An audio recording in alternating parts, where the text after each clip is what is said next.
గ్రామీణ పట్టణ ప్రాంతాల్లో టెస్ట్ ట్యూబ్ బేబీ అనగానే వాళ్ళకి చాలా భయము, చాలా అపోహలు ఉంటాయి. దానిలో మొట్టమొదటిది ఏంటి అంటే కంప్లీట్‌గా బెడ్ రెస్ట్ తీసుకోవాలి టెస్ట్ ట్యూబ్ బేబీ చేసుకుంటే అని చాలామంది క్వెషన్ అడుగుతూ ఉంటారు. చాలా భయపడుతూ ఉంటారు. బెడ్ రెస్ట్ అనేది అస్సలే అవసరం లేదండి.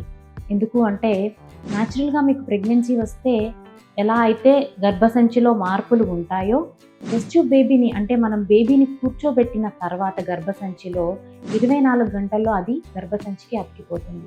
మీరు నిలబడితే మూత్రం పోసుకుంటే బెడ్ మీద నుంచి దిగితే ఆ బేబీ కింద పడిపోతుందేమో అతకదేమో అనే భయము 100% అవసరం లేదు. చాలా స్టడీస్ అంటే కొన్ని వేల మంది మీద ఈ టెస్ట్ చేసిన తర్వాత మనకి తెలిసిన నిజం ఇది. బెడ్ రెస్ట్ తీసుకోవాలి, ఇంట్లో పనులు ఏం చేసుకోవద్దు, పాడి పనులు చేసుకోకూడదు, పొలం పనులు చేసుకోకూడదు, మొత్తం మంచం మీదనే పడుకోవాలి, కాళ్ళెత్తి పెట్టుకొని పడుకోవాలి, బరువులేమి లేపద్దు, ఇలాంటివి ఏమీ అవసరం లేదు. సో మీరు న్యాచురల్గా ప్రెగ్నెన్సీ వస్తే ఏమైతే జాగ్రత్తలు తీసుకుంటారో అలాంటివే మనకి టెస్ట్ ట్యూబ్ బేబీ ద్వారా ట్రీట్మెంట్ తీసుకున్నా కూడా సరిపోతుంది.